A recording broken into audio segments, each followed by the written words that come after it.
하나님 말씀대로 살아갈 때 하나님의 인도하심과 하나님의 뜻을 구합니다. 그럼 우리 이렇게 생각을 많이 합니다. 하나님께서 인도하시는 증거 중에 하나가 어떠한 일들이 아주 순식간에 그리고 이게 술술 잘 풀려갈 때 그때 우리는 종종 이것이 하나님의 뜻이구나 이제 이렇게 생각을 많이 하게 됩니다. 그런데 이제 성경의 증거를 보면은 꼭 그렇지 않다라는 것을 우리가 알 수가 있습니다. 오늘 본문도 바로 바울 사도의 이제 2차 전도 여행이 시작되었습니다. 바나바와 함께 동행하지 않고 이제 바나바는 마가를 데리고 이 바닷길로 갔고 바울은 이제 육지로 떠나게 됐습니다. 바울이 간 곳은 이제 사실 그 1차 전도 여행 때 그 만났었던 각 교회 그리고 각 성에 가서 그들을 격려하고 다시 복음을 세우기 위해서 떠났습니다. 그래서 오늘 본문에 보면 이런 말씀이 있죠. 그 6절 7절에 보면 성령이 아시아에서 말씀을 전하지 못하게 하시거늘 그들이 부르기아와 갈라디아 땅으로 다녀가 무시아 앞에 이르러 비두니아로 가고자 애쓰되 바로 이것은 1차 전도여행 그곳을 다시 이제 가려고 했다 하는 것입니다. 그런데 하나님께서 성령께서 예수의 영이라고 되어 있죠. 예수의 영이 허락하지 아니하였다. 여러분 사실 우리가 하나님의 뜻이 무엇인가를 싹 살펴볼 때 오늘 성경의 말씀을 보면은 하나님께서 막으시는 것이 가고자 하는 길을 막으신 것이 하나님의 뜻이었습니다. 그럼 우리 종종 이렇게 생각할 때가 많이 있죠. 그래서 하나님의 인도하심을 받는다. 그러면은 하나님께서 막지 않으시고 열어줄 때만 하나님의 인도하심이라고 믿는 경우가 많습니다. 그런데 오늘 성경은 바울 일행이 전도 여행을 가고자 하는 방향을 막으셔서 하나님의 뜻을 찾아가는 것입니다. 그러니까 때로는 우리의 삶에 있어서 우리의 길을 막으실 때 사실은 자신이 오랫동안 기도했고 또 계획했던 길이 막힐 때 우리는 그렇게 썩 유쾌하지 않습니다. 그리고 이런 식으로 하나님의 뜻이 나한테 적용되는 것을 바라지도 않습니다. 보통 어떻게 바랍니까? 길이 확 열리는 거죠. 그래서 홍해가 열리듯이 쫙 열려서 와. 그런데 오늘 사도가 지금 사도 바울이 복음 전하는 이 여행길 전도자의 길 이거 하나님의 뜻이죠. 그럼에도 불구하고 오늘 말씀은 예수의 영이 허락하지 않았다 이렇게 말합니다. 그리고 나서 이제 무시아를 지나 드로아로 내려갔는데 9절에 보니까 밤에 환상이 바울에게 보이니 마게도냐 사람 하나가 서서 그에게 청하여 이르되 마게도냐로 건너와서 우리를 도우라 하거늘 바울이 그 환상을 보았을 때 우리가 곧 마게도냐로 떠나기를 힘쓰니 이는 하나님이 저 사람들에게 복음을 전하라고 우리를 부르신 줄로 인정함이로라. 두 가지죠. 하나는 어떻습니까? 막혔죠. 길이 막힘으로써 하나님의 뜻을 알게 된 것이고요. 또 하나는 막히고 난 다음에 하나님께서 마게도냐 환상을 통하여서 길을 열어주셨습니다. 여러분 그러니까 무엇이겠어요? 두 가지 다죠. 내 길이 막혀도 그것이 하나님의 복음 전파 하나님 나라 백성으로 살아가는 그 길이라고 한다면 그건 하나님의 인도하심이 있는 거죠. 내 계획은 아닐 수 있어요. 그러니까 무엇입니까? 내 계획이 내 계획대로 기도 응답을 받는다고 해서 그것이 하나님의 뜻이 아닐 수 있다라는 겁니다. 그러니까 중요한 것은 내 계획이 막히고 새로운 길이 열리더라도 중요한 건 하나님께서 가고자 하는 곳, 하나님께서 보내시는 곳에 가는 것이 하나님의 뜻이죠. 그러니까 오늘 말씀은 바로 그것입니다. 하나님은 소극적으로 인도하실 때가 있어요. 막으시고 적극적으로요. 하나님께서 길을 열어주실 때가 있다라는 것입니다. 그럼 여러분 오늘 본문에 보면 소극적으로 막으시고 또 길을 열어주셨죠. 그런데 이 지금 바울 사도 일행이 있는 곳은 이 터키 지역입니다. 터키 지방인데 여기에서 마게도냐 환상을 봐요. 그리고 나서 어디로 넘어갔냐면 그 건너편에 마게도냐 지역으로 넘어갔습니다. 사실은 마게도냐 환상을 보면서 이것은 10절에 나와 있는 바와 같이 하나님이 저 사람들에게 복음을 전하라고 우리를 부르신 줄 인정하리라. 이들의 해석이에요. 하나님께서 인도해 주셨구나. 하나님께서 우리를 마게도냐로 가라고 하는 것이구나. 이제 자기들의 해석이에요. 해석했습니다. 그렇게 하고 그렇게 해석을 했으니까 그들이 어떻게 해요? 마게도냐로 떠납니다. 그래서 오늘 본문에 보면 그들이 11절 12절에 우리 함께 읽어봤으면 좋겠어요. 우리 11, 12절 말씀 함께 읽도록 하겠습니다. 우리가 드로아에서 배로 떠나 사모드라게로 직행하여 이튿날 네아폴리로 가고 거기서 빌립보에 이르니 이는 마게도냐 지방의 첫 성이요 또 로마의 식민지라. 이 성에서 수의를 유하다가. 여러분, 사실 앞에서 가고자 하는 길에 막혔을 때는 이게 하나님께서 막으시네, 그러면서 하나님의 다른 뜻이 있을까? 그래서 마게도냐 환상을 통해서 마게도냐구나 이 발견한 겁니다. 그래서 그곳에 갔습니다. 그러면 어떤 기대감을 가질까요? 하나님께서 직접적으로 예수의 영을 보내셔서 길을 막으시고 길을 열어주셨으니까 이번에는 분명한 하나님의 인도하시라는 생각을 갖지 않겠습니까? 그래서요, 바로 첫 번째 성이 빌립보 성이었어요. 근데 빌립보 성에 들어가서 오늘 본문에 보면 12절이요 마지막에 어떻게 끝나냐면 또 로마의 식민지라. 그러니까 빌립보 성이 그렇다는 거죠. 이 성에서 어떻게 했다고요? 수의를 유하다가. 여러분, 아주 짧은 기록이지만은 이 수의를 유하다가 이 단어는요 다른 바울이 지금까지 전도 여행을 했을 때의 모습과는 굉장히 다른 모습입니다. 왜냐하면 바울의 1차 전도 여행의 모습을 보십시오. 바울이 바나바와 함께 어느 성에 딱 들어가지 않습니까? 그러면 가장 먼저 어디로 갔어요? 유대인의 회당으로 갔습니다. 기다리지 않고 들어가면 뭐 했으며? 복음을 전했단 말입니다. 복음을 전했어요. 유대인의 회당에 가서 복음을 전했는데 오늘 성경에 보니까 빌립보 성에 가서 뭐 했다고요? 회당에 갔어요? 아니죠. 수의를 유했다. 그럼 왜 수의를 유했을까요? 1차 전도 여행 너무 힘들어갖고 지금 힘들어가지고. 바울의 성격 그런 성격 아니죠. 왜요? 이 마가 요한이 자기를 떠난 것을 대해서도 바울이 참지 않고 막 어떻게 복음의 길에서 이렇게 도망가냐 그러면서 이제 막 같이 갈 수 없다 이런 사람이잖아요. 그런 사람이 이 전도 여행을 가서 자기가 수일 동안 쉴까요? 그럴 리는 없죠. 여기서 수일을 유하다가 이렇게 되어 있는데 13절은 이렇게 말하고 있습니다. 우리 13절 말씀 함께 읽도록 하겠습니다. 안식일에 우리가 기도할 곳이 있을까 하여 문 밖 강가에 나가 거기에 앉아서 모인 여자들에게 말하는데. 여러분, 이 말이 어떤 것을 증거해 주고 있습니까? 앞에서 이 빌립보 성은 마게도냐 지방의 첫 성이었다. 그러면서 어디 식민지라고 그랬어요? 로마의 식민지다. 그리고 수의를 유했죠. 그리고 13절에 보니까 안식일에 뭐 할 곳을 찾았다고요? 기도할 곳을 찾았습니다. 왜 그랬을까요? 이 당시에는요, 안식일에는 어디 가서 기도했어요? 회당 가서 기도했어요. 그 말은 이곳에는요 회당 자체가 없었다는 얘기입니다. 지금 그 말은 무슨 말일까요? 로마의 식민지였고 그리고 마게도냐의 첫 성이었다는 얘기는 빌립보 성은요 이렇게 유대인들이 다른 성처럼 많이 있는 곳이 아니었다는 얘기입니다. 자신들을 환대해 줄 사람이 없어요. 복음을 전하고 싶지만 회당이 없어요. 수의를 유했다. 복음을 전하고 싶었어요. 그런데 접촉점을 찾지 못했던 겁니다. 그래서 안식일에 기도하려고 간 곳이 강가로 간 겁니다. 그러니까 여러분, 어떻게 된 겁니까? 하나님께서 길을 막으셔서 하나님께서 마게도냐 환상을 보여주셨어요. 그리고 그 말씀에 순종해서 그곳에 갔습니다. 그런데 갔는데 그러면 하나님이 인도해 줬으니까 복음 전하는 사람이 막 나타나야 될 거 아닙니까? 아니면 회당이 있든가 아니면 또 다른 흩어져 있는 제자들, 바울이 복음을 전하지는 않았지만 왜요? 마게도냐 환상에 누가 있었어요? 마게도냐 환상의 내용이 뭐예요? 와서 우리를 도우라. 아니 그러면은 하나님 보여주셨으면 누군가가 그걸 놓고 기도하고 있는 사람이 있어야 될 거 아닙니까? 근데 그 사이에 하는데 마게도냐에서 와서 우리를 도우라 있어요 없어요? 없어요. 수일 동안 유한 겁니다. 수일 동안. 이게 뭐냐 이겁니다. 여러분, 우리가 열심히 기도하고요, 이것은 분명한 하나님의 인도하심이라고 믿고 그리고 그 길을 떠납니다. 그리고 어떤 결정을 합니다. 뭐 회사일 수도 있고 이사일 수도 있고 우리 인생에 있어서 어떤 중요한 결정을 그렇게 내릴 때 그것도 뭐예요? 목적도 선할 때. 목적도.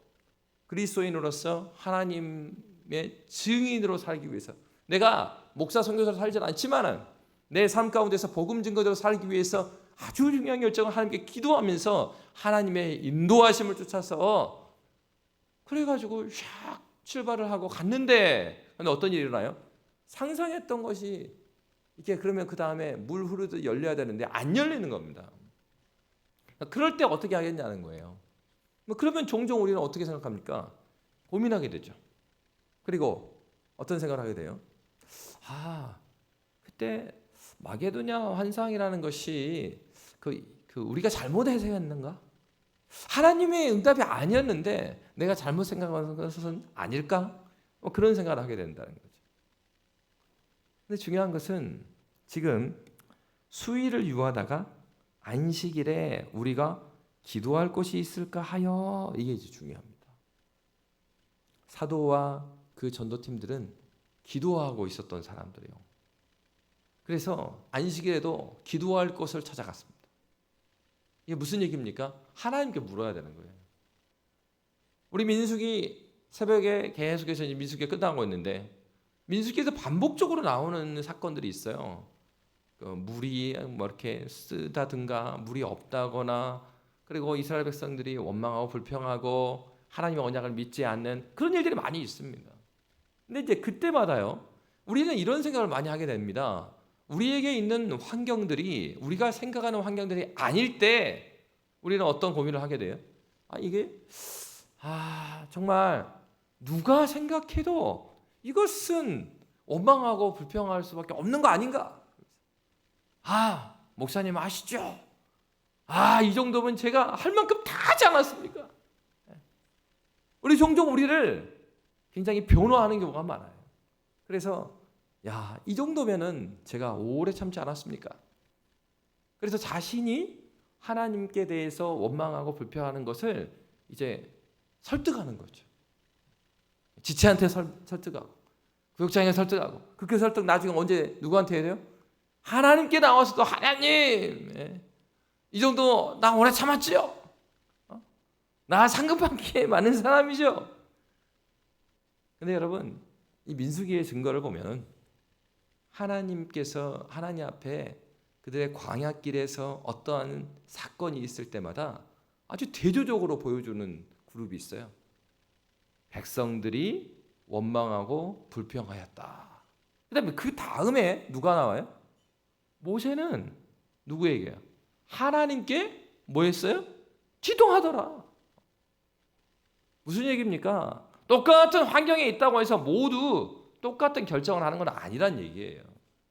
우리가 원치 않는 환경과 원치 않는 그런 기대하지 않은 상황이 펼쳐졌다고 해서 그 상황에서 모두가 불평과 원망을 하는 것은 아니에요. 하나님께 사는 사람은 어떤 사람입니까? 하나님의 언약의 말씀을 믿고 어떤 상황 가운데서도 하나님의 언약을 굴하지 않고 그 믿음을 꺾지 않고 하나님 붙드는 사람. 그래서 여러분 지금도요 하나님은 신령과 진정으로 영과 진리로 예배할 때가 옳은데 하나님은 누구를 찾는다고요? 예배하는 자를 찾는다는 거예요. 예배하는 자. 영과 진리로 예배하는 자. 하나님의 말씀이기 때문에 그것이 이루어진다고 믿는 사람. 하나님께서는요 우리의 어떤 도움이 필요해서 무엇인가를 하시는 우리를 만드신 이유가 무엇입니까? 하나님께서 우리가 없으면 이 세상을 하나님의 질서 가운데 세울 수 없기 때문에 만드신 거예요. 아니에요. 그래서 여러분 출애굽에서도 하나님께서 그의 백성들에게 자신의 이름을 알려주십니다. 자신의 이름 하나님의 이름이 뭐죠? 여호와 나는 스스로 있는 자다. 그 얘기가 무엇이겠습니까? 하나님께서는요 어떠한 도움이 필요하신 분이 아니라 그는 능력이 무한하고 영원하고 불변하세요. 할 수 없는 일이 없으시고 그분은 사랑이 충만하십니다. 공의가 충만하셔요. 우리의 도움이 없으면 하나님께서 이 세상에 무엇을 못하시는 분이 아니에요. 하실 수 있어요. 그러면 왜 하나님께서 우리를 이 세상에 만드셨을까요? 그것은 하나님께서 부족함이 너무 많은 우리와 함께 일하시는 것을 기뻐하셨습니다. 여러분의 자녀들과 정말 무엇인가를 하면은 그 자체로 즐겁잖아요. 휴가를 가도 그냥 같이 있으면 즐거워요. 아이들이 한 번씩 이제 운동을 하자고 그러죠. 요즘에는 조금 제가 조금 운동이 되는 것 같아요. 왜냐하면 옛날에는 같이 놀자 그러면은 놀자는 말이 나올 때부터 약간 스트레스예요. 나는 하나도 운동이 되지도 않고 재미가 없는데 놀아줘야 되잖아요. 근데 아이들이 자라니까 요새는 애들을 못 따라가겠습니다. 그러니까 그런 거 있잖아요. 아이들이 얘하고 운동을 하고 축구를 하고 뭘 하고 자전거를 타도 나는 재미가 없는데 왜 재미를 느껴요? 얘가 내 아들이니까, 내 딸이니까. 얘랑 농구를 하면서 아주 막 치열하게 하느냐? 그렇지 않죠. 그런데 불구하고 그냥 놀아주고 있는데도 즐거워요. 하나님께서는 우리와 함께 그의 하나님 나라의 질서를 세워가는 것을 기뻐하십니다. 왜 그렇습니까? 하나님께서 우리의 아버지가 되시는 거예요. 주님은 저와 여러분과 함께 하시는 것을 즐거워하시는 거예요. 우리의 도움이 없으면 이 하나님 나라의 찬란한 영광을 드러나지 못하기 때문이 아니고 주님께서는 우리와 함께 하는 것을 즐거워하세요.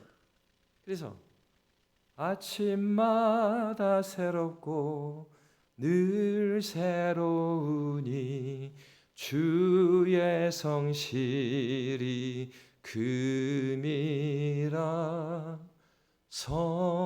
성실하신 주님. 참으로 사랑의 관계는 아침마다 새롭게 그 하나님이 누구이신지를 발견하는 기쁨 가운데 있는 것. 우리가 그렇게 주님을 더 깊이, 넓이, 높이 알아가는 것, 그 자체로 주님은 또 기뻐하시는 거예요. 하나님께서는 그의 백성들, 광야길에서 원망과 불평이 많은 그 많은 사람들도 있습니다. 그런데 하나님께서는 원망과 불평이 많은 그들에도 불구하고 모세와 같이 하나님의 언약을 끝까지 붙들고 믿고 기도하며 주님께 부르짖는 그 사람을 기뻐 여기시는 거예요. 원망하는 그 사람들에 대해서 하나님께서 슬퍼하시죠. 그리고 그것을 유쾌하게 생각지 않으시죠. 그럼에도 불구하고 어떤 사람 찾습니까? 그 가운데 하나님을 붙들고 하나님께 의지하는 사람. 반대로 역전되는 게 아니에요. 원망과 불평이 모세와 아론을 넘어지게 한 적도 있어요. 그러나 모세와 아론이 다시 일어납니다. 그래서 어때요? 하나님은 끝까지 붙드는 그 모습을 보여줘요. 그러니까 우리에게서 신앙이 중요한 이유는 바로 이것입니다. 우리 환경은 각자는 다 내용이 다른 것 같지만은 우리가 아버지께 가는 그때까지 우리의 삶에 있어서는 이러한 파도들이 있단 말이에요. 근데 중요한 것은 혼자서 바다에서 파도가 일 때 막 수영을 하는 거하고요, 여러 사람이 함께 파도를 넘어가는 거는 굉장히 다르다는 거예요. 혼자 살 때는 너무 힘든 거예요. 저 섬에 앞에 눈에는 보이는데 저 섬에 수영해서 못 갈 것 같아요. 근데 같이 가는 거죠. 친구들이. 야, 내기할까? 저기까지 누가 제일 먼저 가는지 다 수영해보자. 저 어릴 때 기억해 보면은 시골에 큰 저수지가 있었어요. 저수지가 있는데 이거 형들이 여름이 되면 수영하러 이제 갑니다. 부모님 몰래 가요. 부모님은 그 위험하니까 하지 말라고 그러죠. 그러면 형들이 하지 말라고 하는 저수지만 찾아서 가요. 그래가지고 이제 형들이, 저는 이제 아주 어리니까 위험하니까 들어오지 말라. 그러면서 네가 잘 봐라. 그래서 우리들이 이 저수지 이 끝에서 저 끝까지 수영해서 다시 올 거니까 누가 1등인지 누가 반칙을 하는지 잘 봐라. 그러면 이 형들이 이제 막 수영해서 가요. 이렇게 동네 형들이 줄줄이 막 수영해 가요. 그러면 저는 이제 잘 봐야 되니까 이 길을 따라서 막 뛰어갑니다. 누가 제일 잘하나. 재밌는 거는 이 형들이요, 서너 명이서 같이 수영할 때는요, 저수지 끝까지 찍고 다시 와요. 근데 저하고 이제 형하고 둘이만 갔을 때가 문제예요. 딱 둘이 갔을 때 형이 또 그러는 거예요. 야, 내가 또 저기 한번 찍고 와볼까? 그래요. 어제 보니까 찍고 오던데 찍고 와봐. 가보면요, 한번 가기는 가는데 다시 잘 못 와요. 그런 겁니다. 우리가 신앙생활을 해 나갈 때요, 혼자서 수용할 때는요 되게 힘든 경우가 많아요. 왜 그렇습니까? 어떤 생각이 드냐면은 이거를 괜히 내가 수용하자고 그랬나, 그 생각이 들고, 또 어떤 생각이 들어요? 고난이 오면은 자기만 그런 고생을 하고 있는 것 같아요. 그 어떤 생각이에요? 야, 내가 굳이 이렇게 살 필요가 있냐, 그런 생각이 들어요. 근데 그럴 때 옆에 있는 지체를 돌아보는 거예요. 여러분의 구역 모임 가운데, 구역 예배 가운데, 여러분 구역 예배 딱 시작하면은 사도신경으로 시작해갖고 주기도 딱 끝나죠. 그러고 나서 이제 여러분 먹을 거 같이 드시잖아요. 근데 먹을 거 드실 때 어떤 얘기 해야 되겠어요? 내가 하나님 말씀대로 어떻게 살고 있고 서로 기도 제목 이렇게 나누면 좋죠. 그러면서 어떤 도전을 받아요? 야, 저 집사님, 저 권사님은 저렇게 어려움이 있음에도 불구하고, 들어보니까 내가 고난이라고 생각하는 거는 이게 비교가 안 되는 거예요. 저런 상황에서도 저렇게 꿋꿋이 새벽기도 나오고 계셨단 말이야. 저런 상황에서도 믿음을 지키고 걸어가셨단 말이야.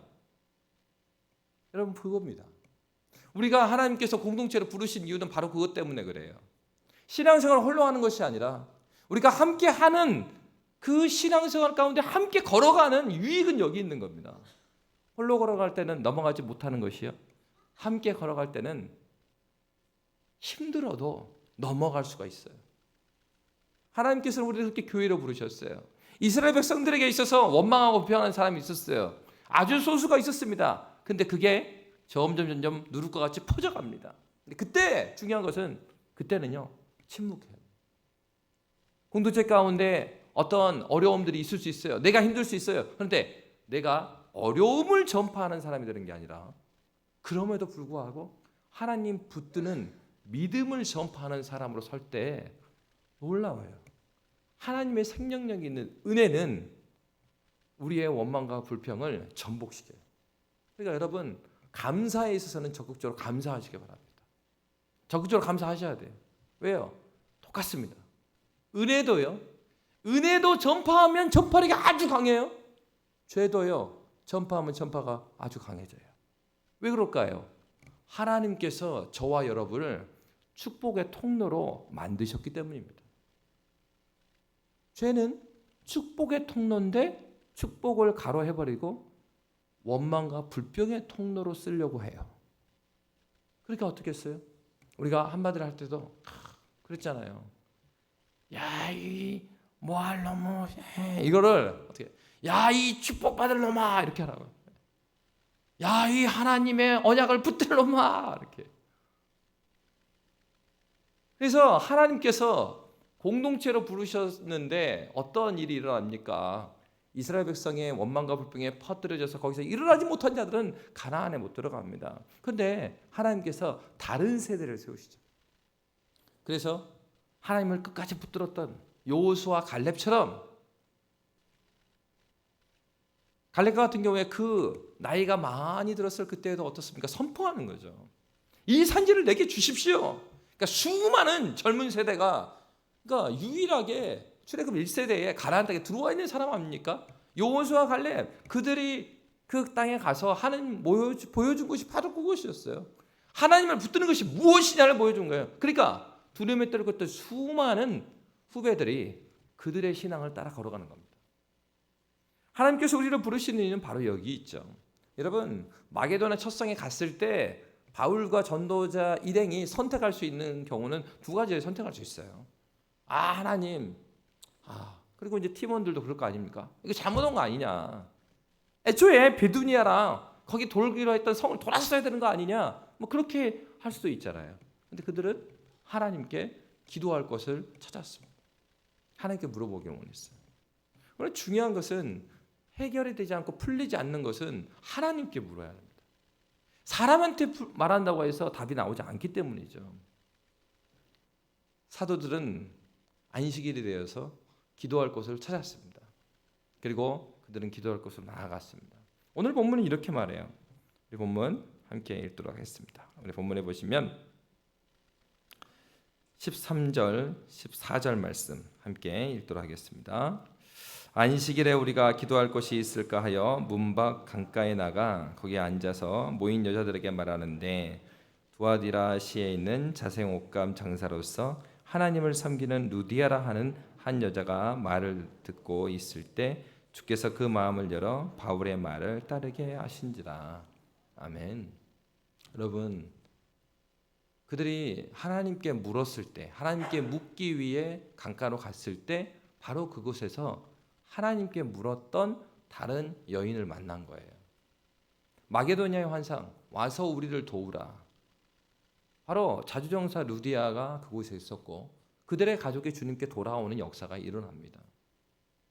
때로는요, 하나님께서 만나게 하신 그 사람을 만나기 전까지는, 하나님께서 인도하신 바를 확인하기 전까지는 많은 의심들이 있어요. 그럼에도 불구하고 하나님께 물을 때 여기에서 하나님께 묻는 사람이 있고, 그러면 하나님께 물으면서 하나님의 응답을 받고 하나님께 묻는 사람이 있고요. 저쪽에서 누가 있었어요? 저기도 하나님께 묻는 사람이 있어요. 여러분 그런 경험 하지 않아요? 때로는 우리가 기도하면서요, 하나님께서 정말 누군가를 위해서 간절히 기도하게 하시는 경우가 있습니다. 여러 번 그런 경우가 많죠. 근데 기도하고 있는데 그 사람을 위해서 간절히 기도하게 하시는 거예요. 기도합니다. 그런데요, 어느 순간 누군가에게 갑자기 눈먼 돈이 들어와. 아니, 사고가 나는 거 갑자기. 아이고, 내가 잘못 안 했는데 교통사고 나요. 아이고, 이런. 그래가지고 사고 처리 다 하고, 그런 다음에 뭐 내가 잘못한 게 아니니까 저쪽 보험에서 다 처리를 하기 때문에 막 그러고 있어요. 근데 갑자기 이 전화가 오죠. 보험사에서. 그래서 저쪽에 보험사에서. 그래서 고객님 어쩌고저쩌고 해갖고 사고 처리를 이렇게 하려고 합니다. 그러면서 피해를 받으셨으니까 보상 얼마를 보내드릴게 계좌번호 알려달래요. 와, 속으로 야, 꽁돈이 생겼네. 그래서 얼른 계좌번호 알려주죠. 그래서 계좌번호 딱 들어왔어요. 돈이 들어왔어요. 근데 어때요? 아니, 오늘 새벽에 간절히 기도하게 하신 그 집사님이 막 생각나는 거예요.